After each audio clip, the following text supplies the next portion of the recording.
Nous croyons tous ce que les livres scolaires nous ont appris sur l'univers.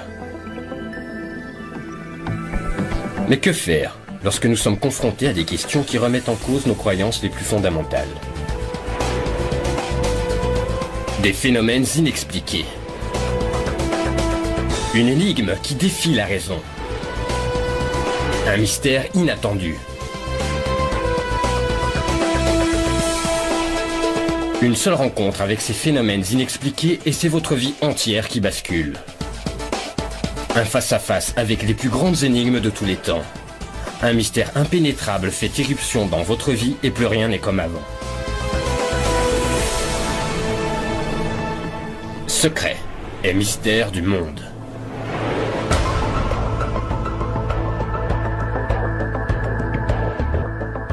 Parmi les secrets et mystères les mieux gardés au monde, qui nous fascinent depuis des générations, il y a l'affaire Roswell.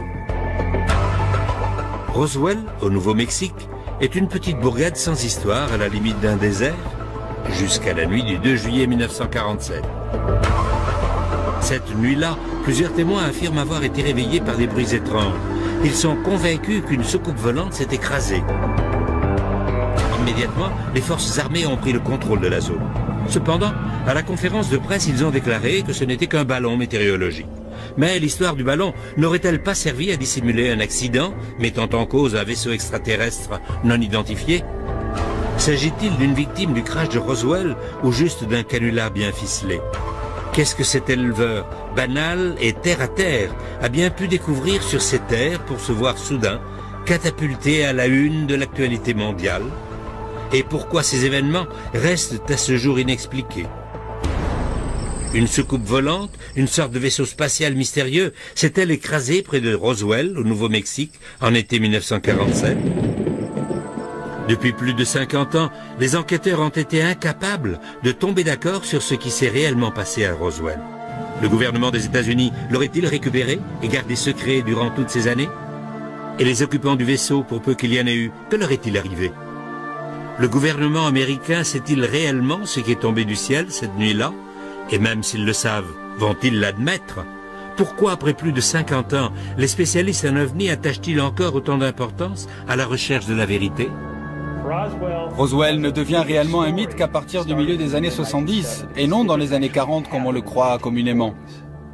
Roswell ne ressemblait pas aux histoires d'ovnis habituelles, car il y avait quelque chose au sol. Quelque chose s'était écrasé. Il y avait des débris, et plus tard, on apprenait qu'il y avait aussi des corps. Les défenseurs, comme les détracteurs, ont ignoré une masse d'informations probantes qu'ils auraient pu obtenir simplement en recueillant des témoignages, en vérifiant les archives des journaux et en suivant l'histoire à travers le pays. C'était un grand événement dans l'histoire de l'humanité. Kevin Randle a consacré une bonne partie de sa vie à tenter de découvrir la vérité. Il a publié plusieurs études exhaustives sur les événements de Roswell. Comme tout bon mystère, l'histoire commence une nuit d'été sombre et orageuse, en 1947. D'après l'histoire qu'on raconte, Mac Brazel était le seul au ranch. C'était au début de l'été 1947. Il y avait de l'orage, il a soudain entendu un coup de tonnerre beaucoup plus fort que les autres, différent du tonnerre habituel. Il n'y a pas accordé plus d'importance que cela cette nuit-là. Le lendemain matin, il est allé voir quel champ avait été arrosé la veille parce qu'il voulait déplacer du bétail. Et alors qu'il inspectait les champs, il est tombé sur une vaste étendue recouverte de débris métalliques. Le capitaine Randle et bien d'autres ont affirmé que les débris découverts par Mac Brazel ne ressemblaient à rien que l'on puisse trouver sur Terre. Mac Brazel décida d'avertir les autorités. Il quitta le ranch pour se rendre dans la ville la plus proche, à quelques kilomètres de là, Roswell, Nouveau-Mexique. Le shérif de Roswell à l'époque se nommait George Wilcox. Sa petite fille, Barbara Duggar, se souvient de ce qui s'est passé. Dans les années 40, il y a eu un vaisseau spatial, une soucoupe volante comme on les appelait, qui s'est écrasé tout près de Roswell. Ma grand-mère raconte que mon grand-père se serait rendu sur les lieux. En s'approchant de l'endroit, il a aperçu une grande étendue de terre brûlée. Ensuite, ils ont vu des débris. En fait, il a vu des débris. Je ne sais pas s'il était tout seul ou non. Elle n'était pas avec lui, il y était allé tout seul. Je lui ai demandé en blaguant, « Est-ce qu'il a vu des petits martiens ?» Et elle m'a répondu, « Oui, il y en avait 4. D'après les rapports, le shérif aurait immédiatement averti la base militaire la plus proche, les informant de la présence de débris étranges dans un champ. À peine quelques instants plus tard, les officiers sont arrivés sur les lieux, impatients de voir de leurs propres yeux ce que le shérif leur avait décrit. Après tout, un champ plein de débris est une chose, mais de vrais extraterrestres, ça n'est une toute autre. La suite des événements constitue soit la plus grosse erreur, soit le plus gros mensonge dont l'armée se soit jamais servie pour garder le secret. Le lieutenant Jess Marcel, officier des renseignements de la 509e unité de bombardiers, a reçu l'ordre du colonel Blanchard d'aller inspecter les lieux en personne.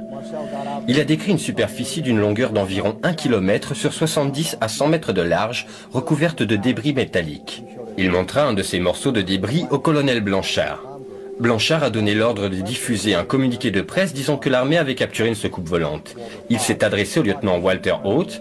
Haute a rédigé, publié et diffusé le communiqué et l'a personnellement distribué aux divers organismes de presse à Roswell. Voici en gros ce que disait le texte du communiqué. Les nombreuses rumeurs concernant les soucoupes volantes sont devenues une réalité hier lorsque les services de renseignement de la 509e unité de la 8e division de l'armée de l'air à la base aérienne de Roswell est parvenu à entrer en possession d'une soucoupe grâce à la collaboration d'un propriétaire de ranch des environs. Il n'y avait toutefois aucune mention des extraterrestres que le shérif avait affirmé avoir vus. Était-ce un canular ou une conspiration? La grand-mère de Barbara Duggar craignait encore des représailles 40 ans après. Elle a dit « Je te raconte ça parce que quand c'est arrivé, la police militaire est venue au palais de justice, à la prison, et nous a dit à George et à moi que si nous parlions à qui que ce soit de l'incident, si nous disions quoi que ce soit, ils nous tueraient. Non seulement nous, mais aussi tout le reste de la famille. » Mais si l'armée de l'air avait déjà publiquement admis avoir capturé une soucoupe volante, pourquoi donc menacer un fonctionnaire local et sa famille pour les tenir au silence? Après avoir écumé pas moins de 19 archives, ça ne m'étonne pas qu'on ne trouve pas la moindre information sur Roswell. Le gouvernement sait s'y prendre lorsqu'il s'agit de garder des secrets. La bibliothèque Eisenhower contient encore à l'heure actuelle quelques 100 000 pages de documentation secrète datant d'avant 1960. Ce n'est pas aux archives que vous allez trouver des documents codés top secret. Une infime partie de l'information a été publiée. Avec un peu de chance, nous en saurons plus dans le courant de ce siècle. Les choses allaient bientôt prendre une tournure différente. Ce qui avait commencé purement comme un acte de responsabilité civique de la part d'un des éleveurs locaux devenait soudain une opération militaire de grande envergure. Mark Brazel n'a jamais dit qu'il avait vu un avion abattu. Est-il possible que l'armée ait découvert quelque chose qui lui a échappé? Et qu'en est-il des témoins vivants? Qu'ont-ils à nous dire aujourd'hui? À proximité du quartier général de la 509e unité, la seule unité de bombardiers au monde capable de livrer des armements nucléaires, les habitants de Roswell, au Nouveau-Mexique, sont plutôt habitués à des termes comme « secret » et « classé ». Pendant la Deuxième Guerre mondiale, ils ont dû, peu à peu, s'habituer à cette obsession du secret qui caractérise l'armée. Mais même pour les habitants de Roswell, la situation prenait une tournure plutôt extrême. D'après Bill Brazel, son père, Mark Brazel, aurait lui aussi été tenu au secret. Mais un secret à propos de quoi? Mark Brazel aurait-il découvert autre chose que des débris?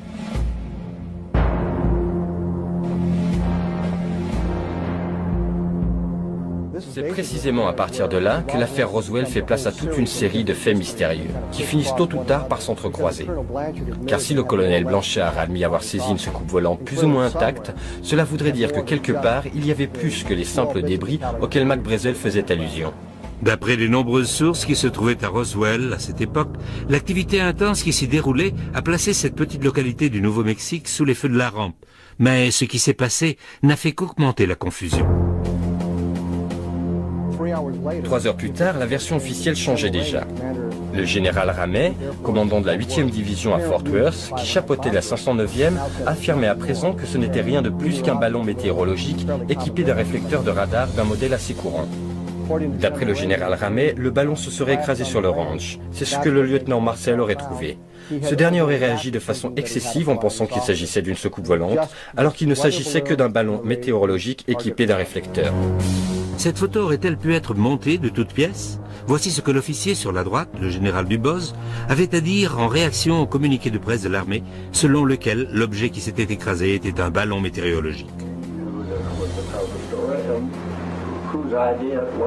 Nous savions qu'il s'agissait d'une dissimulation. Qui en a eu l'idée, je n'en sais rien. Toujours est-il qu'on s'en est servi pour apaiser la curiosité de la presse. Pourquoi les représentants de l'armée américaine auraient-ils déclaré qu'il s'agissait d'un ballon météorologique, alors que leurs officiers supérieurs savaient très bien que ce n'était pas le cas? Les officiers n'étaient pas les seuls à avoir vu les débris dans le bureau du général Ramey. Les enquêteurs de Secrets et Mystères du Monde ont rencontré un photographe civil qui a vu les débris récupérés et les a photographiés. Le 8 juillet 1947, je travaillais en tant que reporter pour le Fort Worth Star-Telegram. J'étais photographe de réserve. Un après-midi, le rédacteur de la rubrique locale m'a demandé de me rendre au bureau du général Ramey. Ils allaient ramener une soucoupe volante de Roswell et il fallait des photos. Ils m'ont dit « Grouille-toi, on n'a pas une seconde à perdre pour l'édition de la côte Est ». Je me suis donc rendu au bureau du général Ramey. Là, on m'a demandé de patienter. Le général devait arriver à tout moment. Cela m'a permis de disposer les débris au sol pour pouvoir prendre les meilleures photos possibles. Je me souviens que ça sentait fort le brûlé et que ça n'avait rien de photogénique. Alors, j'ai, tant bien que mal, essayé de disposer le tout en un ensemble plus ou moins cohérent. Et c'est à ce moment que le général est revenu. Il a tout de suite commencé à examiner le matériel. Sur ces photos, on peut apercevoir plusieurs paquets de matériel encore fermés. Tout n'avait pas encore été déballé. Lorsque le général s'est mis à examiner tout ça, je lui ai demandé « Qu'est-ce que c'est, général ?» Il m'a répondu « J'en ai pas la moindre idée. » Puis il s'est remis à la tâche en examinant chaque détail minutieusement. Quand je l'ai pris en photo, il avait un bout de papier en main qui ne cessait de remuer. On le voit en train de tripoter ce bout de papier dans les différentes photos. Finalement, dans la dernière photo, on le voit lire le message qu'il tenait en main. À partir de ce moment-là, à partir du moment où j'ai quitté les lieux, je suis resté la seule personne, le seul civil, le seul photographe, l'unique représentant des médias à m'être trouvé là.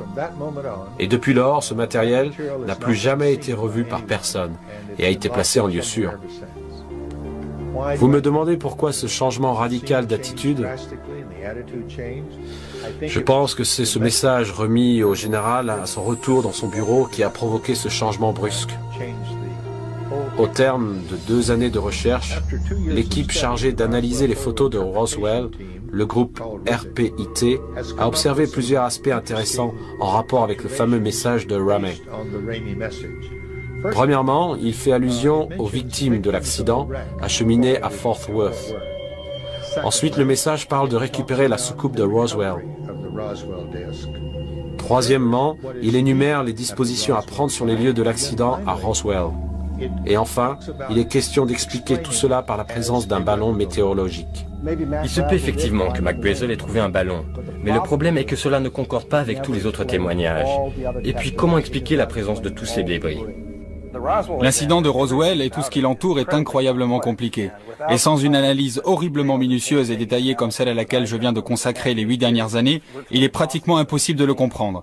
Et après toute cette recherche, je suis plus que jamais convaincu que le soi-disant mystère Roswell a été résolu une fois pour toutes. Ça n'avait absolument rien à voir avec une soucoupe qui se serait écrasée et sa récupération par l'armée.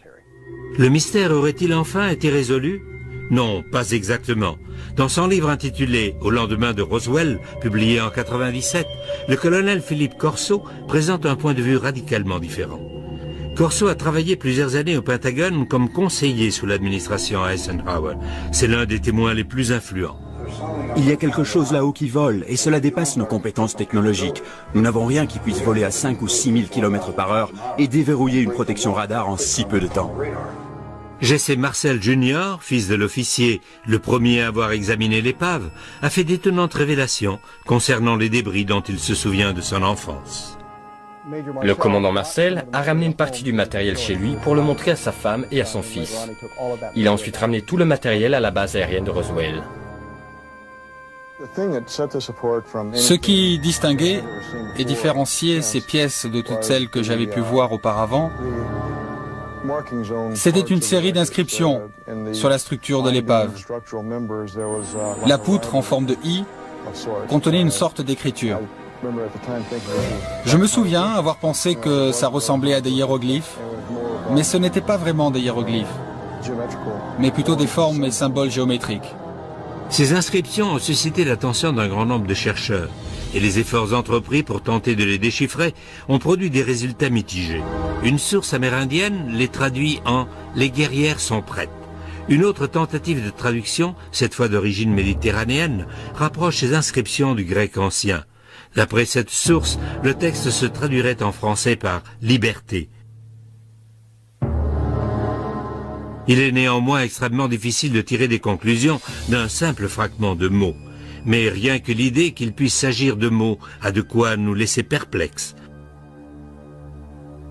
Pourquoi et comment une culture extraterrestre se servirait-elle de lettres grecques dans la construction de ces vaisseaux spatiaux? Existerait-il réellement un langage universel?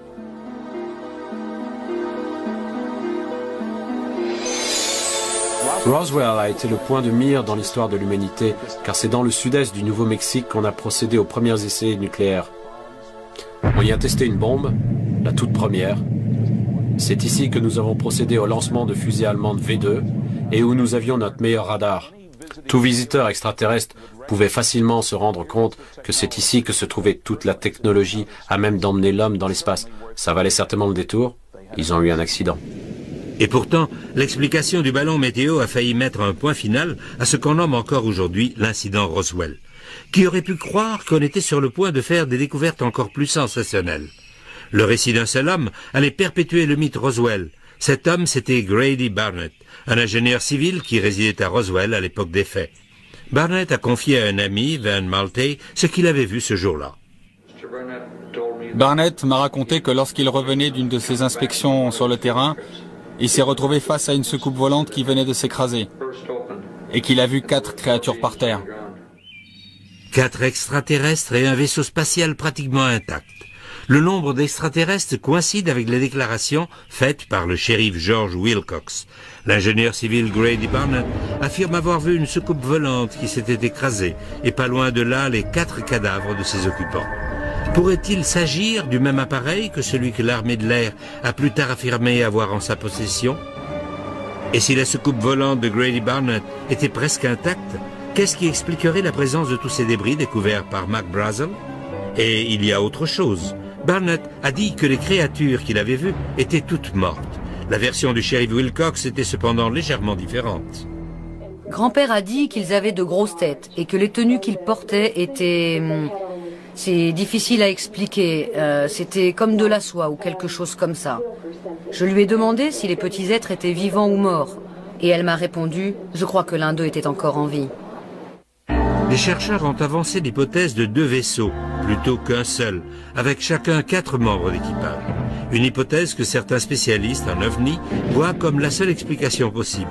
Tous les témoignages concordent à dire que les débris étaient de très petite taille.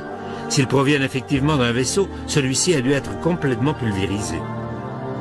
D'après les informations originales recueillies des premières personnes impliquées, il ne fait pas de doute que la solution se trouvait à plusieurs kilomètres du ranch de Mac Brazel, beaucoup plus près de Roswell. Le vaisseau était fait d'un matériau hyper résistant. Il avait dû être percuté avec une force incroyable. Et qu'en est-il des matériaux récupérés au ranch de Mac Brazel? Certains témoins qui affirment avoir manipulé les débris déclarent n'avoir jamais vu une chose pareille de leur vie. Personne n'a jamais pu expliquer la composition des matériaux découverts dans ce champ. Il était impossible de découper cette tôle. Impossible de faire une entaille dans ce matériau qui ressemblait à du bois, ni de le brûler d'ailleurs. On avait affaire à un matériau qui n'avait rien à voir avec ce que l'on pouvait trouver en 1947.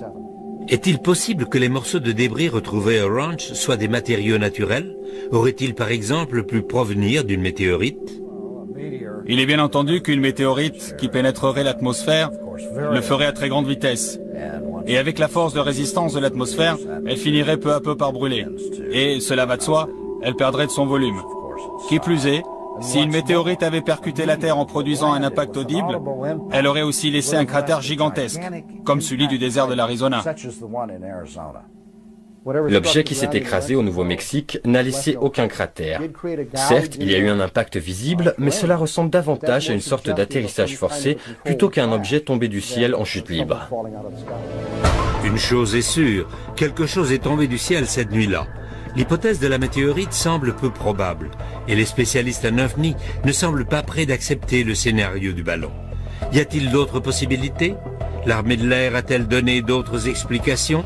Supposons qu'un vaisseau ait effectivement été récupéré il y a plus de 50 ans, a-t-on pour autant découvert quoi que ce soit de la technologie qui l'a amené jusqu'ici? Ce que Max Brazel, le shérif Wilcox, Jesse Marcel et l'armée de l'air des États-Unis tout entière ont découvert cette nuit-là, à proximité de Roswell, a mis cette petite ville sous les feux de l'actualité mondiale. Chose que le gouvernement ne voyait pas d'un très bon œil, car la base aérienne de Roswell abritait à l'époque la seule unité au monde capable de produire des armements nucléaires. Ce qui a incité de nombreuses personnes à penser qu'il aurait pu s'agir de restes d'un avion de reconnaissance top secret. Vers la fin des années 40, l'Union soviétique affichait une curiosité marquée pour les essais atomiques entrepris par les États-Unis, lesquels avaient lieu à tout juste 160 km de Roswell. Un avion espion en quête de tels secrets aurait en toute logique survolé cette partie du pays. L'Union soviétique n'avait rien de la sorte en 1947.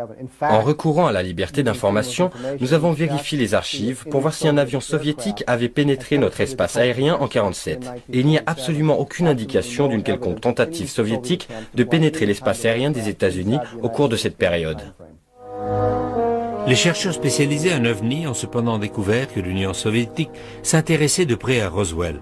George Knapp, reporter d'investigation, s'est rendu en ex-Union soviétique et a découvert que les Russes s'intéressaient de très près aux événements liés à Roswell en 1947.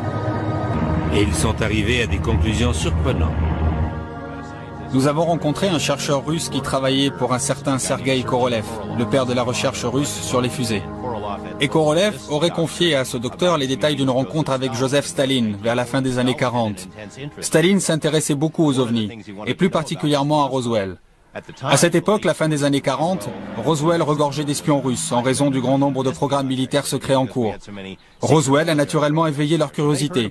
Staline a mis tous les scientifiques et ses espions sur le coup, et la conclusion à laquelle ils sont arrivés était que l'affaire Roswell était bien réelle, que quelque chose s'était bel et bien écrasé, et que ce n'était ni un ballon, ni rien d'autre d'origine terrestre. Ils ne savaient pas exactement d'où ça venait, mais ils savaient que ce n'était ni à nous, ni à eux, et qu'il s'agissait de quelque chose d'une importance monumentale qui méritait d'être étudié. Il ne fait pas le moindre doute que les scientifiques et autres intérêts soviétiques ont depuis un certain temps déjà affiché un intérêt marqué pour les soucoupes volantes. Nous ignorons ce qu'il y avait dans ces fameuses boîtes secrètes, tout comme nous ignorons ce que le gouvernement des États-Unis nous cache. Avec tout l'argent que l'on a dépensé sur les satellites espions et autres systèmes de surveillance, nous disposons probablement de beaucoup plus d'informations que les Russes, car on a tout fait pour éviter d'abattre ces ovnis. Les Russes, quant à eux, se seraient apparemment efforcés d'en abattre le plus possible afin de les analyser, ce qui, à mon avis, n'a pas dû plaire aux extraterrestres. Ils ont donc mis la main sur un tas d'informations.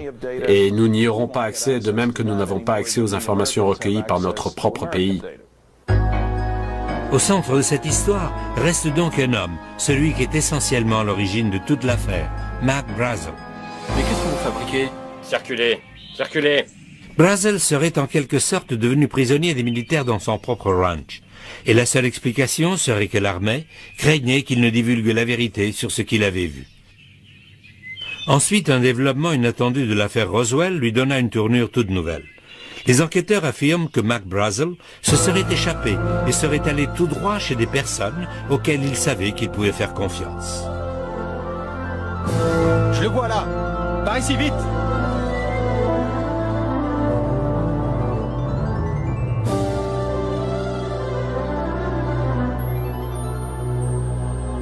Ses amis de la station de radio KGFL à Roswell confieraient plus tard comment ils avaient caché Mac Brazel chez eux. Nous lui avons donné un endroit où passer la nuit pour être à l'abri de toute cette foule de gens et leurs questions. En fait, l'intention était d'interviewer Mac Brazel. Jude Roberts nous a confié qu'il avait reçu de nombreux appels de Washington le priant de ne pas diffuser l'interview. On nous a gentiment fait comprendre que si on tenait à garder notre licence, on ferait mieux de ne pas transmettre l'interview et que dans le cas contraire, on aurait 24 heures pour chercher un autre emploi.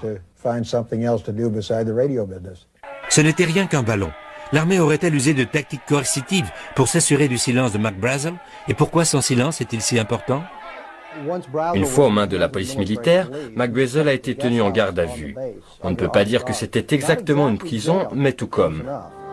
Dans la soirée du 9 juillet, les militaires l'ont escorté aux différentes stations de radio et bureaux de presse de Roswell, où il a raconté une version des faits qui différait énormément de ce qu'il leur avait déclaré le 6 juillet. Ce que j'ai trouvé hier dans mon champ était un ballon météorologique. Oui, c'est bien ça, oui. Qu'est-il arrivé à Mac Brazel lorsqu'il était en garde à vue? Pourquoi a-t-il changé son histoire? Mac Brazel aurait-il au départ eu l'intention de révéler la même histoire que celle racontée plus tard par un dénommé Glenn Dennis? En 1947, Glenn Dennis travaillait aux pompes funèbres Ballard. Dans les petites villes, les corbillards font souvent aussi office d'ambulance. Et c'est ainsi que Glenn Dennis aurait eu à reconduire des aviateurs blessés à la base.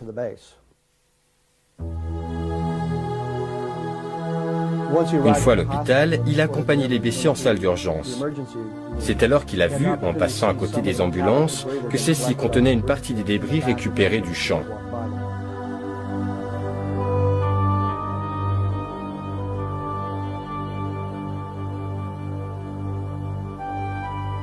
Excusez-moi, monsieur, c'est une propriété privée.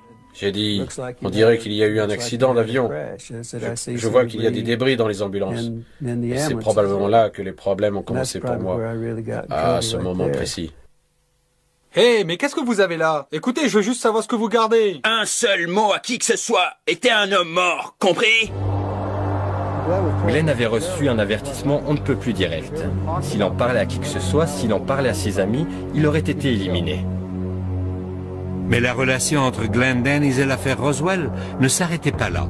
Il en apprendrait bientôt beaucoup plus de sa petite amie, qui était infirmière à l'hôpital militaire. C'était une jeune sous-lieutenant, une femme profondément religieuse. Elle avait grandi au sein d'une famille catholique au sens strict du terme.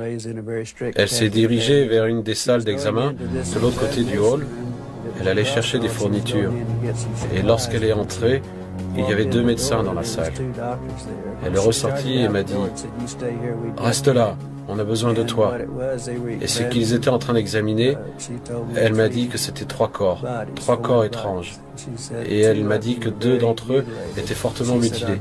Ensuite, elle a dit « Je dois retourner à la caserne. » Puis elle a ajouté « Je suis vraiment malade et je dois rentrer à la caserne. » C'était la toute dernière fois que je l'ai vue. J'ai appelé le lendemain, je voulais voir comment elle allait et comment elle se sentait. Et ils m'ont répondu qu'elle avait été transférée, qu'ils ignoraient où, mais qu'en tout cas, elle n'était plus à la base aérienne. Que voulez-vous dire par elle n'est pas disponible? Mademoiselle, s'il vous plaît. Qu'est-il advenu de l'infirmière réquisitionnée lors de cette nuit fatidique de juillet 47? Et chose plus importante, qu'est-ce qu'elle a vu? Existe-t-il la moindre preuve de la découverte de corps? N'y a-t-il personne qui ait vu ce que les médecins ont vu? Et si c'est le cas, oseront-ils se prononcer en dépit des menaces? En juillet 97, des foules venues des 4 coins du monde ont commencé à déferler sur Roswell. La population de la ville a pratiquement doublé du jour au lendemain à l'occasion du 50e anniversaire de ce que certains considèrent encore comme le crash de l'OVNI de Roswell. Il s'avère que juillet 97 était également le moment choisi par l'armée de l'air des États-Unis pour publier un document intitulé « Le rapport Roswell, affaire classée ». L'armée de l'air a beau considérer l'affaire comme classée, mais pour beaucoup de spécialistes en OVNI, ce rapport ne faisait qu'attiser le feu de la controverse. La presse était aux aguets lorsque l'affaire Roswell a été rendue publique. C'était le scoop. L'armée de l'air a donné des instructions pour étouffer l'affaire. Le général Ramey a déclaré qu'il s'agissait d'un ballon météo. Il a donc fallu moins d'un jour pour que l'histoire s'estompe complètement, du moins jusqu'au jour où je m'y suis remis, 30 ans plus tard. Lorsque les témoignages ont été rendus publics, il était évident que la version de l'armée ne faisait aucune allusion au fait que des corps auraient été récupérés. Alors ils ont concocté l'histoire des mannequins d'essai qui ont effectivement été lâchés au-dessus du Nouveau-Mexique, mais 6 ans plus tard. Et tous ces mannequins mesuraient 1,80 m de haut et pesaient 85 kg pour simuler les pilotes. Or, les rapports affirmaient que les extraterrestres faisaient 1,20 m maximum. On nous prend vraiment pour des imbéciles. Au-delà des oui-dire, existe-t-il la moindre preuve de la présence de créatures à bord du vaisseau? Cette séquence d'images fortement controversée aurait été filmée par un caméraman de l'armée en 1947 au cours de l'autopsie pratiquée sur l'un des extraterrestres. S'agit-il réellement d'un extraterrestre? Ce film a été fortement controversé depuis sa première en 1995. Une infinité de points de vue ont été avancés, mais rien ne corroborait ce que ces images semblaient représenter. Rien jusqu'au jour où cet homme s'est avancé. Philippe Corso, ex-colonel de l'armée de l'air, adjudant du général Trudeau et ancien officier des services de renseignement, un homme paré de toutes les autorisations du Pentagone. Depuis de nombreuses années, les chercheurs s'interrogent sur l'origine de la véritable éclosion technologique qui a vu le jour aux États-Unis vers le milieu du XXe siècle. Appareils ultra-légers de vision nocturne, circuits intégrés, fibres optiques et tous les moyens technologiques nécessaires pour envoyer un homme sur la Lune. Cet essor technologique a-t-il un rapport quelconque avec le crash de Roswell? D'après son ouvrage, au lendemain de Roswell, Corso aurait été responsable de l'implantation de technologies extraterrestres au sein de l'industrie américaine. Il y avait un tas de câbles. J'ignorais ce que c'était au juste. Ils émettaient des couleurs. Je ne savais même pas s'il s'agissait de câbles. Il y avait une sorte de circuit intégré et un instrument à laser. On pouvait s'en servir pour faire des coupes très précises, un peu comme des entailles laissées par un animal. Et il y avait aussi des fibres optiques. Je ne savais pas à quoi pouvait servir la carte à puce. Les circuits intégrés à l'époque, ça me dépassait un peu. Alors j'ai commencé à en parler autour de moi, je me suis dit « Waouh, ça doit être vraiment important ». Et j'ai donc mis tout ça dans le rapport que j'ai envoyé à Bell Labs.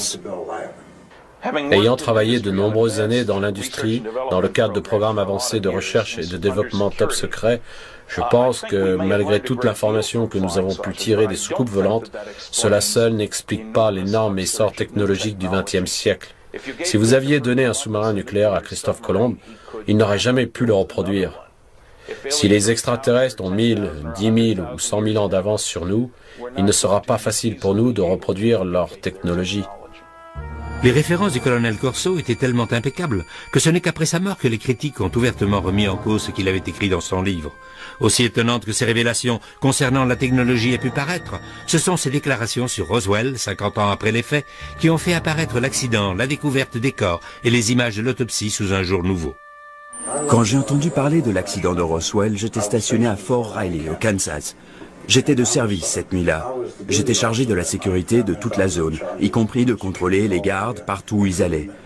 Donc j'ai fait ma tournée, il était environ 2 ou 3 heures du matin, lorsque je me suis rendu dans la zone du service vétérinaire, car on avait des chevaux à Fort Riley à cette époque-là.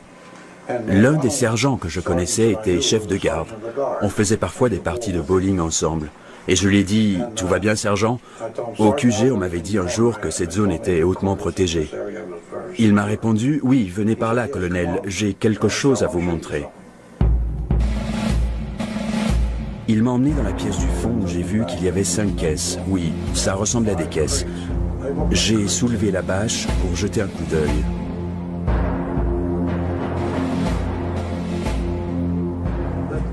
Dans une des caisses, il y avait ce corps, juste là.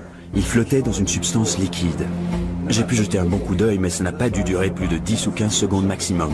Au début, j'ai pensé que c'était un enfant parce qu'il ne faisait pas plus d'1,20 m. Et puis je me suis mis à penser, qu'est-ce que ça peut bien être? Le colonel aurait confié que ce qu'il avait vu lui donnait cette même sensation de mal au cœur qu'il ressentait en voyant des hommes morts au combat. Mais il a néanmoins pu décrire ce qu'il a vu.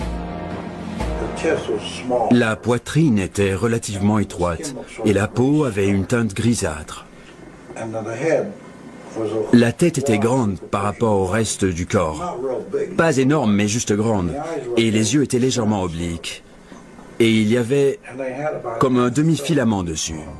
Voici donc un membre éminent des services de renseignement qui admet non seulement que l'armée détient des corps d'extraterrestres, mais qu'en plus il les a vus de ses propres yeux. Ce n'est toutefois que 14 ans plus tard qu'il se rendrait compte de la portée réelle de ce qu'il avait vu. Ces révélations les plus bouleversantes restaient pourtant à venir. J'avais à ma disposition les rapports de l'autopsie pratiquée dans le laboratoire que nous financions à Walter Reed. Et lorsque j'ai lu ce rapport, je me suis rendu compte qu'il coïncidait avec ce que j'avais vu à Fort Riley 14 ans auparavant. L'autopsie correspondait exactement à ce que j'avais vu. À en croire le colonel, non seulement une autopsie avait été pratiquée sur ces créatures mystérieuses à Roswell, mais aussi à l'hôpital militaire Walter Reed. Mais qu'en est-il des images fortement controversées de l'autopsie? Le colonel peut-il nous confirmer leur authenticité? Disons qu'il y avait une part de vérité dans tout ça, car ils ont prélevé une paupière, et personne n'était au courant de cette paupière. Cette paupière était en fait un capteur de lumière qui leur permettait de voir dans l'obscurité.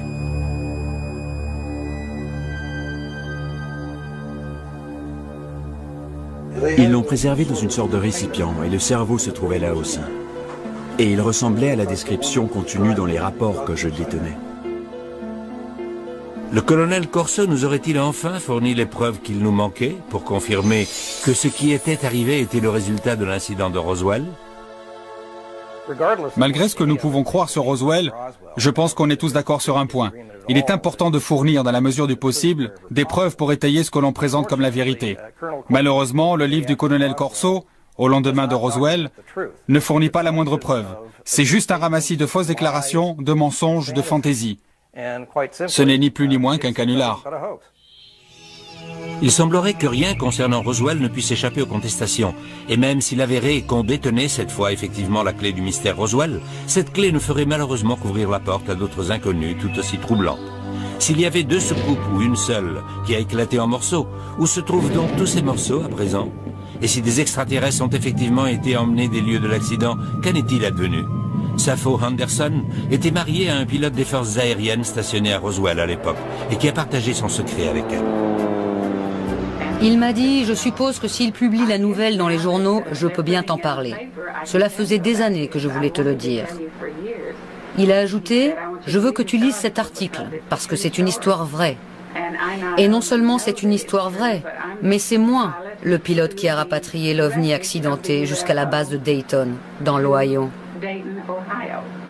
Il y avait un homme, Pappy Henderson, un pilote chevronné de la base, qui avait raconté à un collègue, un dentiste avec lequel il partageait sa passion pour les matériaux rares, qu'il avait chez lui un morceau de l'appareil accidenté.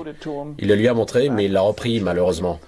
D'autres personnes qui connaissaient Pappy ont pu voir la pièce en question. S'il a pu tomber sur une pièce de ce genre, il est probable qu'il ne soit pas le seul, et c'est ce que nous cherchons aujourd'hui. Des preuves matérielles de l'existence de formes de vie extraterrestres ont-elles pu être transportées sous haute surveillance à Dayton? L'incident de Roswell constitue-t-il réellement une affaire classée comme le laisse entendre l'armée de l'air? Toute la controverse et les investigations ont-elles débouché sur des conclusions? Nous sommes arrivés à la conclusion que ces créatures, peu importe leur nature exacte, ont été conçues pour voyager dans l'espace. Et progressivement, grâce à toutes nos recherches, nous avons pu établir qu'elles constituaient une partie intégrante de la soucoupe, car la principale inconnue des soucoupes se trouve au niveau du système de guidage. Cette créature était en fait le système de guidage. Elle faisait partie du système. Ceci est censé être le panneau de contrôle du vaisseau extraterrestre. Ces échancrures en forme de mains extraterrestres peuvent-elles être le système de contact à travers lequel les créatures se reliaient au réacteur du vaisseau? Nous en savons assez pour nous rendre à l'évidence. Le gouvernement a absolument tout récupéré. Ils ont placé la zone sous surveillance. Ils ont ramassé l'appareil, ramassé les corps, ils ont tout ramassé. La preuve la plus flagrante est que le vaisseau et les corps ont été entreposés dans le hangar numéro 84 de la base aérienne de Roswell. Les preuves ont ensuite été envoyées aux quatre coins des États-Unis. Nous avons appris, grâce à des sources bien placées, qu'une première autopsie a eu lieu à l'hôpital de la base. L'infirmière dont Glenn Dennis nous a parlé a confié avoir vu 3 corps à l'hôpital. Nous savons donc que ces 3 corps se trouvaient à l'hôpital au même moment. Nous constatons donc qu'il y a un grand nombre de personnes, sans aucun lien apparent, qui racontent plus ou moins la même histoire à partir de points de vue différents. De Mac Brazel dans un champ de débris au commandant Edwin Isley qui se trouvait sur les lieux de l'impact et dont la version des faits concordait parfaitement. S'il s'agissait réellement d'un canular, il n'y aurait pas autant de témoignages concordants. Se peut-il qu'il y ait enfin une fissure dans le mur de silence qui a protégé l'histoire du ballon météorologique depuis toutes ces années? 53 ans plus tard, et avec énormément d'analyses et de vérifications à l'appui, je peux enfin affirmer être convaincu que le matériel, les débris que j'ai photographiés et les 6 photos que j'ai prises montraient les vrais débris. Autrement dit, les débris qu'ils ont ramenés de Roswell n'étaient pas les restes d'un ballon météo, mais bien les vrais débris. Qu'il existe un rapport direct entre les ovnis observés dans les jours précédant les événements de Roswell et l'accident de Roswell, cela ne fait aucun doute. Au cours des 3 jours précédant l'accident, il y a eu 88 apparitions d'ovnis dans 24 États. 10 millions d'Américains auraient vu des ovnis le 4 juillet 1947, le jour de l'accident de Roswell. Les nombreuses apparitions d'ovnis aux 4 coins du monde tiennent au fait que notre planète est visitée par des vaisseaux spatiaux contrôlés par une force extraterrestre hautement intelligente. Dans la plupart des cas, une explication peut être fournie, mais ce sont les cas inexpliqués qui comptent le plus. Et de cela, il y en a une multitude dans toutes les études scientifiques de grande envergure. Des centaines de témoins oculaires étaient impliqués directement ou indirectement dans l'affaire Roswell. Cela ne suffit-il pas comme preuve? Malheureusement, non. Tout d'abord, il faut remarquer que leur nombre ne fait qu'augmenter avec le temps. De plus en plus de gens racontent qu'ils y étaient, mais si on vérifie de plus près, ils n'y étaient pas du tout. Le nombre de témoignages ne change rien en réalité. Il nous faut bien plus que des témoins oculaires. Il nous faut des preuves irréfutables, des preuves matérielles. Et tant que nous n'aurons pas de telles preuves, je resterai sceptique. Le mystère qui entoure les événements de Roswell semble être voué au domaine de l'inexplicable. Et pourtant, l'énigme continue à nous fasciner et à captiver notre imagination de tant de façons nouvelles et fantastiques. À l'instant même où je vous parle, le Centre international de recherche sur les ovnis à Roswell est en train d'offrir jusqu'à $1 million de récompense pour le premier échantillon de débris dont il serait scientifiquement vérifié qu'il provient de l'accident d'un vaisseau extraterrestre en 1947. Pour ceux qui affirment avoir été les témoins oculaires de tout ce qui a pu se passer à Roswell, l'événement de juillet 1947 restera inoubliable. Mais tant que personne n'aura remporté la récompense d'1 million de dollars, et tant qu'il n'y aura pas de nouvelles preuves, ce qui est arrivé à Roswell restera un secret et un mystère de notre monde.